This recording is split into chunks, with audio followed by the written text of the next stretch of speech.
Hello and welcome everyone to watch one only, the international speaking sensation and the best-selling author Sam Cawthorn in conversation with me.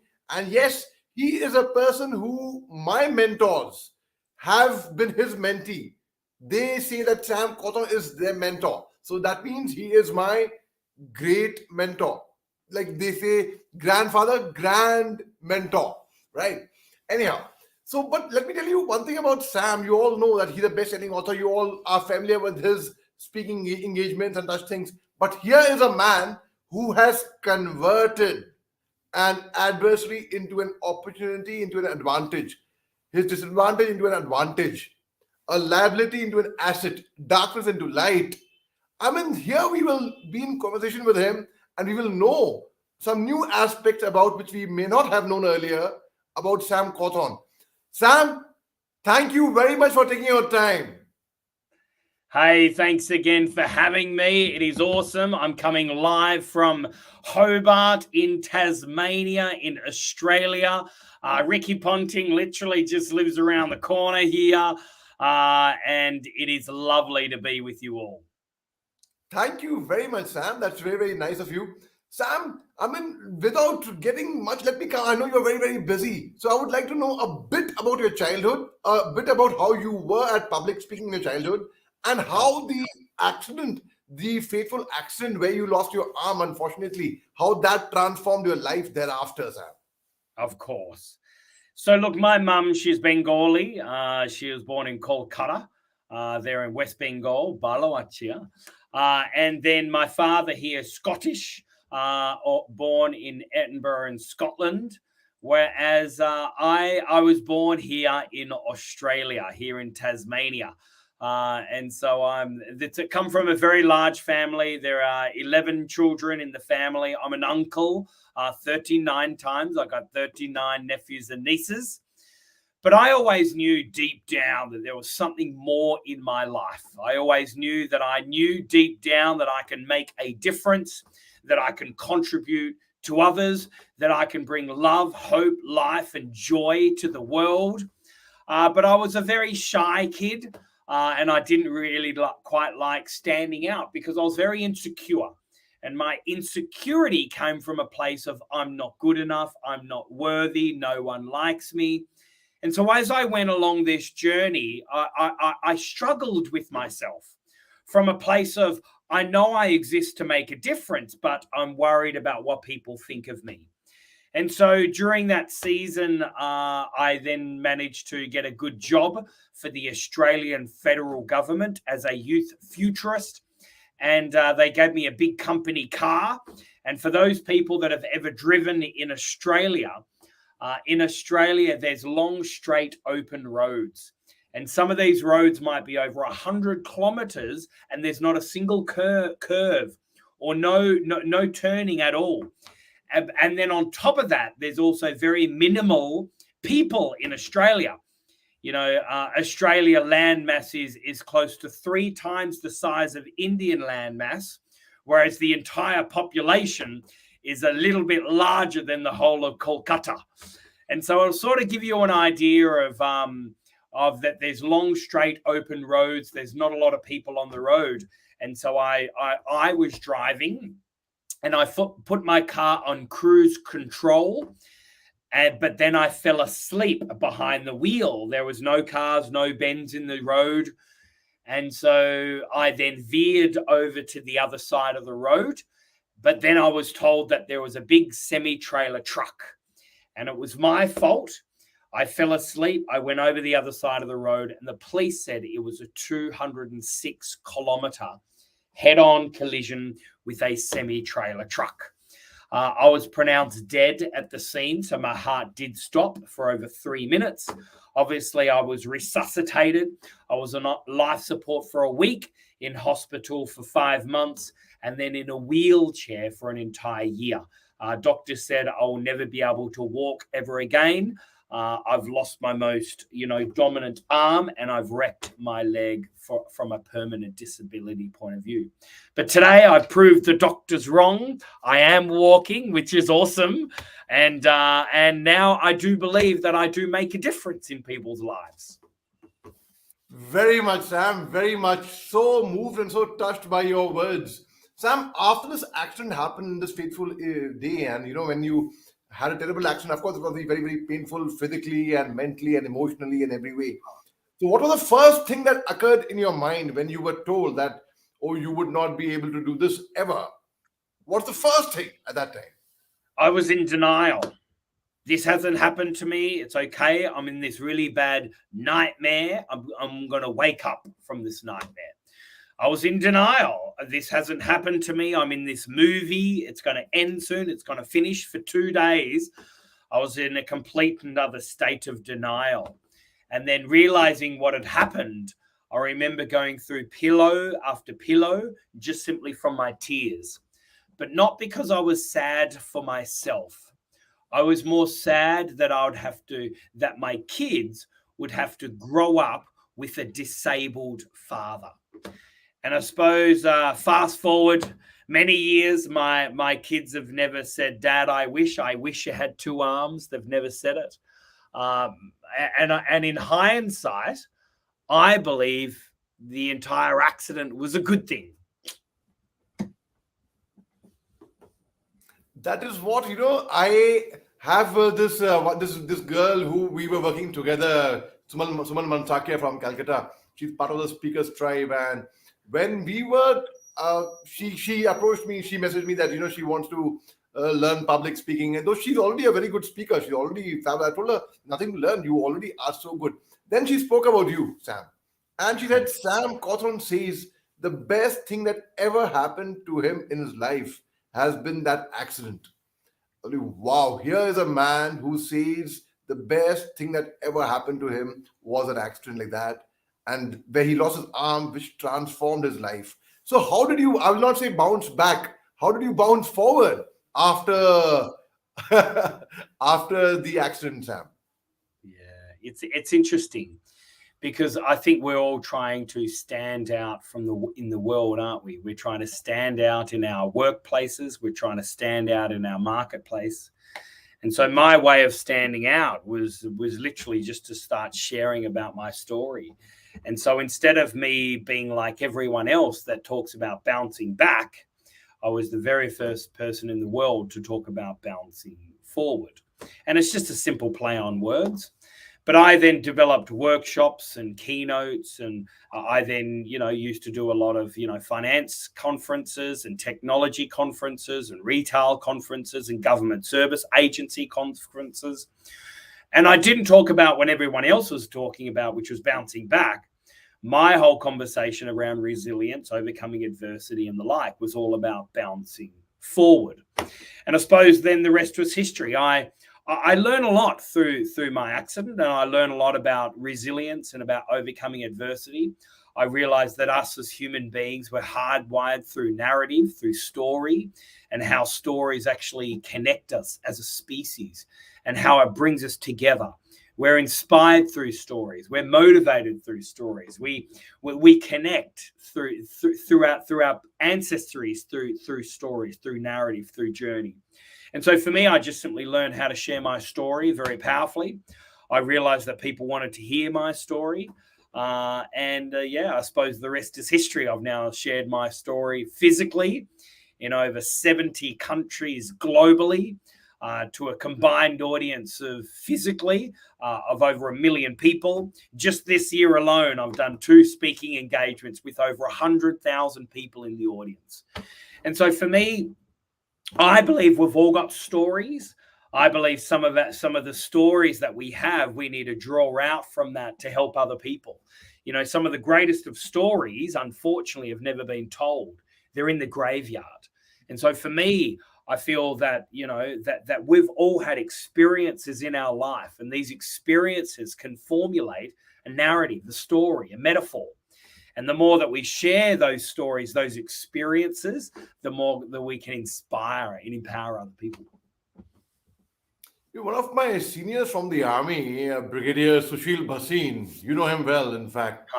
And yes, so when the pandemic started 2.5 years back in India, when there was a lockdown and such things, then all the speakers were all getting frustrated and depressed, and we couldn't go out.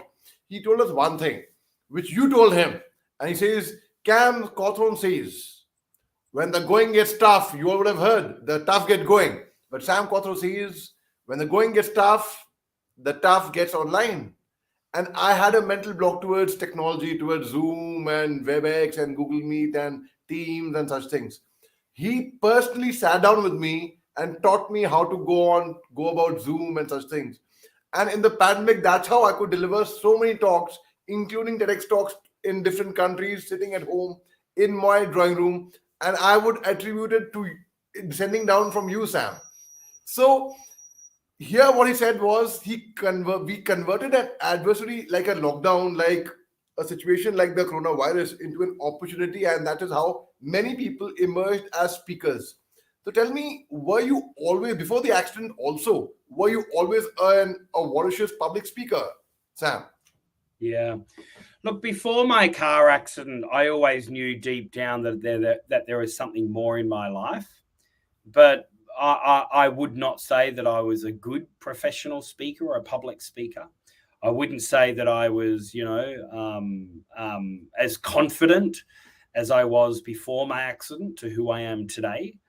And so for me, I think for me, that accident was like a tipping point. Malcolm Gladwell talks a lot about having a tipping point in our life.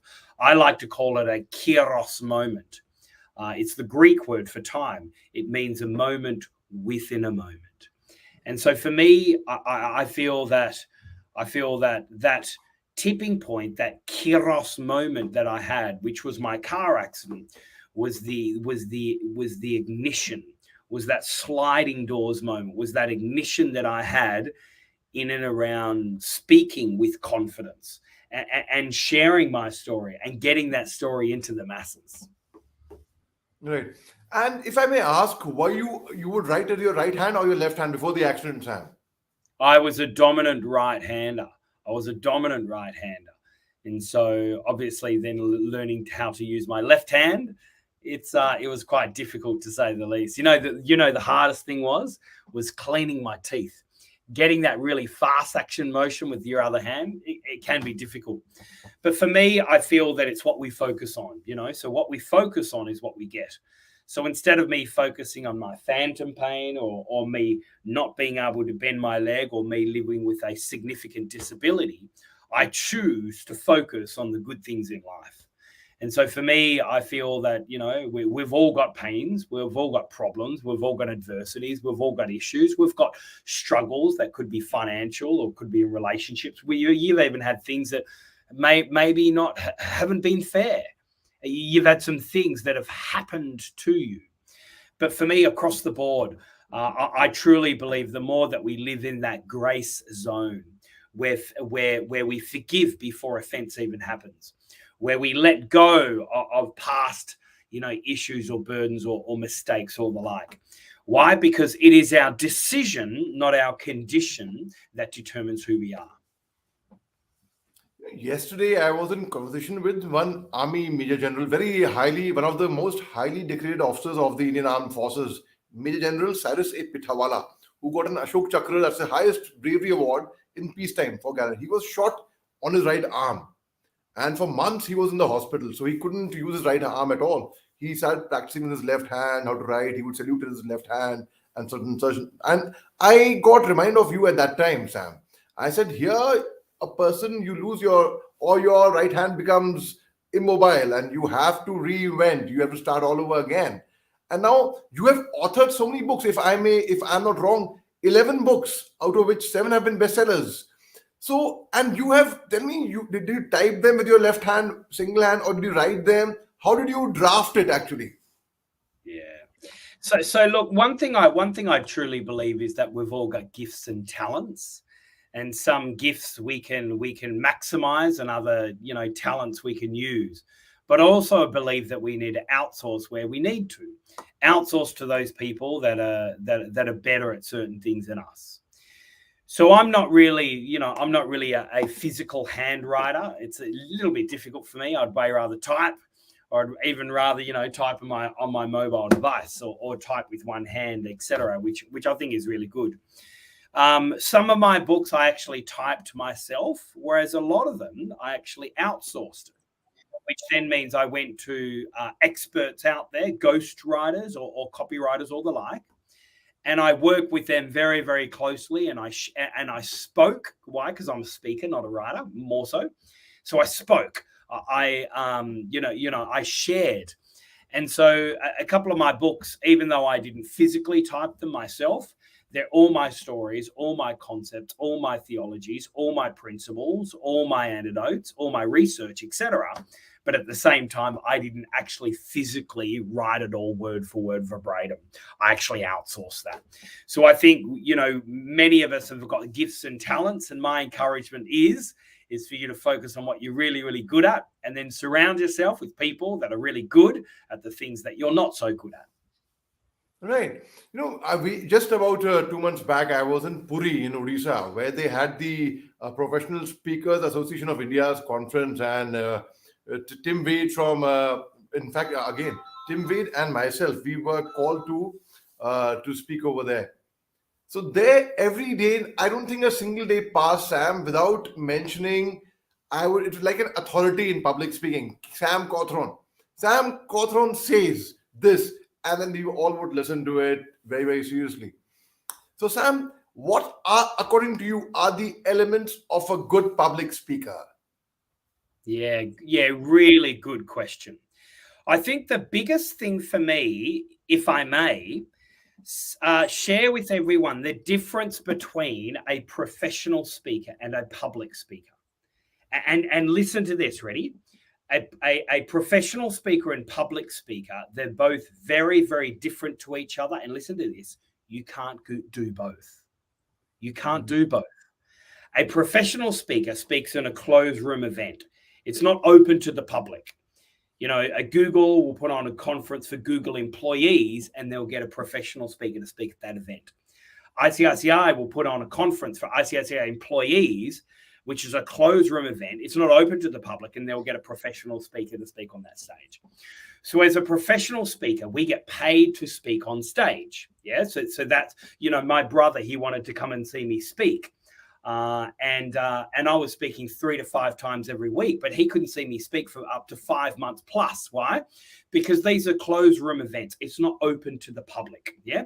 And in most cases, not a lot of people know who professional speakers are, because their database is only really about 100 or 200 people. And these are the gatekeepers, the speaker bureaus, the agents, HR managers, PCO, professional conference organizers, etc. So that's professional speaking. Yeah. Now let's have a look at public speaking. Yeah. Public speaking, they're in the public eye. Why? Because they're public speakers. People in America, Tony Robbins is a public speaker, not a professional speaker. Robert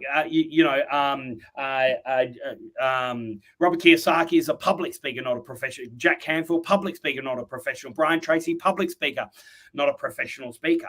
Yeah, and we all know the public. We know who the public speakers are in our own country. Why? Because they're in the public eye. Now, what a public speaker does, they'll put on an event.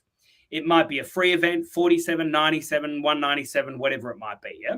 And then they'll give lots and lots of value at that event. And then they'll then say, would you like to join my program, coaching, etc., whatever.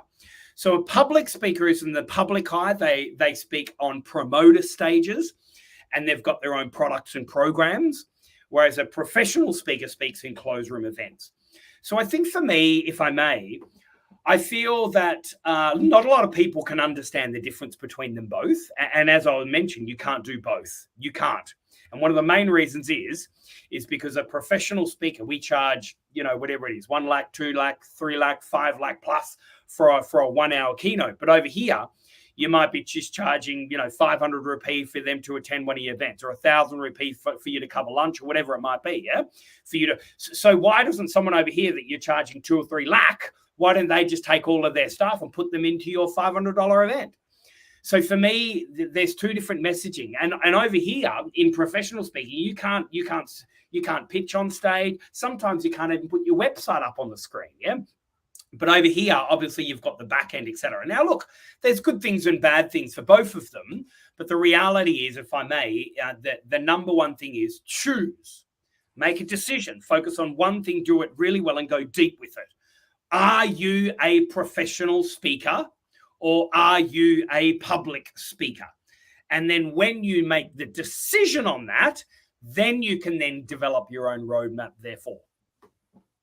Right. You mentioned about Brian Tracy and you mentioned a few very good names. And there's this gentleman called Amandeep Thind. He was also a guest speaker along with us, but though he did it virtually, he joined us from London. And he threw some very good insights the way you were throwing very good insights right now. Sam, I have seen a lot of professional speakers who genuinely, I personally have not been impressed by, because I presume professional speakers to be, because they are making a profession out of it, they're earning money out of it, I expect them to be exceptional. But for some reason, some of them, who I wouldn't like to name, have not lived up to the mark which I expected them to be like. But you have cleared that funda very, very clearly in my mind. You've given that answer to something which I searched for many, many years, that there's a difference between a professional speaker and a difference between a public speaker.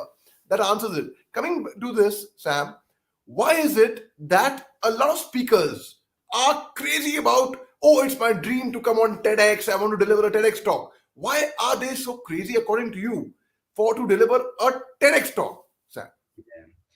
TEDx is a very unique platform, and really 15 years ago, no one really knew who TEDx was, even though they have been around for quite a while. And so one thing that we know about TEDx is that, obviously a lot of the big speakers globally have launched themselves through that platform. And so once obviously one of your TEDx talks go viral, then, it's you've sort of then got that platform. So TEDx is a great platform. However, unfortunately, I think, there's a lot of opinions, particularly with TEDx, how they've sort of watered down their brand a little bit as well. Sort of everyone now, has done a TEDx talk and the like. But my encouragement for everyone out there is, yes, even though it is a good platform, it's one of many platforms. And there are a lot of other people where you can speak on stage and then record it, and then that can then, get on a platform where there is a lot of traffic. But I think really the number one thing here is, with all speakers, get really, really, really good on stage.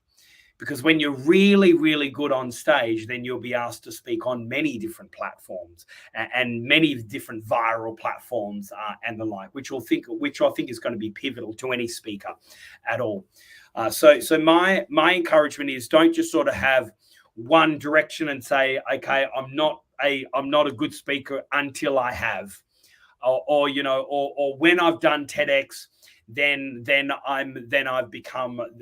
I've made it. Yeah, because I know a lot of people, hundreds in fact, of people that have done their TEDx talk and then nothing else then happened from that moment.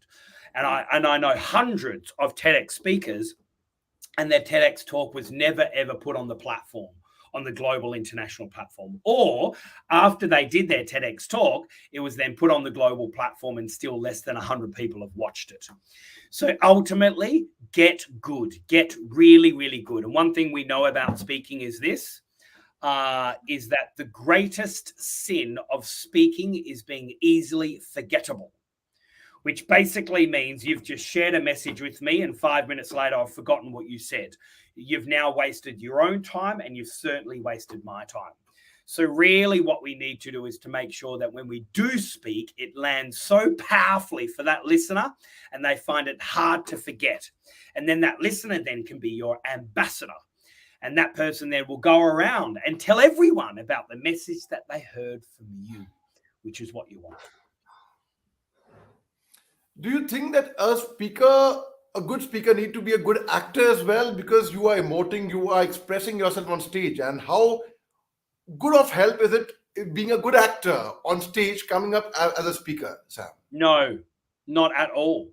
Why? Because authenticity trumps everything. Like the moment that you are acting is the moment that you're not authentic. Why? Because you're acting. Acting is developing a character that is not your true self. And so all of a sudden now you've become this actor that you're not your true self. And which then in turn, unfortunately, the audience will not necessarily be moved or inspired. Why? Because you're not opening a wound. You're not being vulnerable. You're not being authentic. One thing we do know is that people follow people. And so my encouragement for every speaker out there is to be vulnerable. The word vulnerability comes from the Latin word vulnerabilis, which means an open wound. And my thoughts are we all have scars. And if you really want to become approachable, likable, and even build trust with your audience, you have to be authentic. You have to be vulnerable. You have to be transparent. And the more that you are vulnerable, the more that you can really start building, likability and trust with your listener. So I fundamentally disagree that you have to be a good actor to be a speaker. You answered it very well, Sam. And Sam, there is this gentleman by the name of Stanislavski. In fact, actors would be able to connect with what I'm saying. The actors who would be watching us. Stanislavski says to be a good actor, you don't have to act. You have to just be. It means to do. So a lot of actors where they act, where they pretend to be somebody else. Here, Stanislavski says, be yourself and emote and be truthful. Because if you're not truthful, people can catch a fake emotion where you're acting and a real emotion. For example, he gives if you permit me, he says, okay, he hides a pin. And he says, come and search for the pin. So people are searching for the pin and they're acting. Now he tells his students, he actually hides the pin. The element of surprise is there. So he says, now look for the pin. Now the person knows the pin is there, but the pin is not there. Are you getting me? So Stanislavski, he surprises the student by now actually hiding the pin. So the student now comes with the anticipation, oh, the pin is there. And then he discovers the pin is not there. And he actually now begins to search for the pin. So which means now his performance, his acting has now become into reality. So what you have said, I totally agree with you, and you have answered it. I don't think anyone could have answered it more beautifully.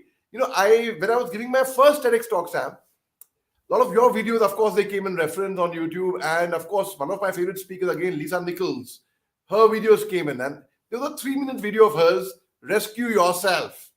And I said, that's the first time it occurred to me that speaking can become a profession. It was a passion, all right. I converted it more into my profession in the pandemic, and I would say I owe it to Brigadier Sushil Bhasin, who always says Sam Cawthorn is my mentor. So, and he's my mentor, and you are his mentor. So you are my grand mentor that way. So I attribute it to you, Sam. Now, a lot of speakers will often come to you and tell you and message you. Same thing I encounter, that how do I convert my passion into my profession? How do I start earning as a public speaker?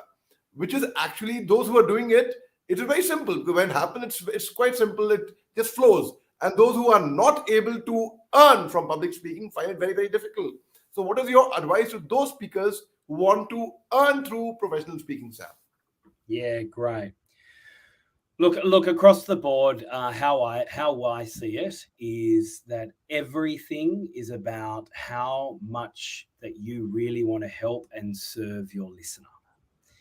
And so instead of me coming onto any stage or into any conversation with my own thoughts that I'm going to go here and I'm going to make sure that I tell them what I want them to hear. No. If you want to truly earn an income, listen to this carefully. Our income is directly associated with how much value we gift humanity. And so, which then begs the question, what is value? Value is not value unless it addresses the pain point or problem of your target listener. So the bottom line is that don't ever assume you know your listener. And so everything is about truly understanding the listener's pain point, understanding their problem, understanding where they're at, and understanding what value is to them. And if you can serve that and become obsessed about fixing your audience pain point and their problem, then ultimately you'll be able to start earning money. Everything is a value exchange. Everything is. And if they're not paying you, it actually means that they don't value you. It's as simple as that. And I hear it all the time. I always hear, oh look, Sam, I'm not getting paid for what I do. And I'll say, what are you doing? They said, look, I just want to help them, blah, blah, blah. But I'm saying, have you really delved deep into their pain point, their problem, their issue, you know, what's coming up for them? And if you showcase that you are obsessed about fixing their pain point and their problem, then it's a no-brainer. They're going to pay for that. Very well answered. I don't think anyone could have answered it more beautiful than this. Sam, it's been such a pleasure, so wonderful speaking to you. And I know you're busy. I don't want to go over. I don't want to cut into more of your time. You've already been very generous with it. Sam, any last message before we part for the day you would like to give to budding speakers who would be looking up to Sam Cawthorn and who would be getting inspired by you? So, any last message for them, Sam? Yeah. Look, across the board, how I see it is that if you're listening right now, it actually means that you're curious. You're curious about your own story, your own journey, your own experiences.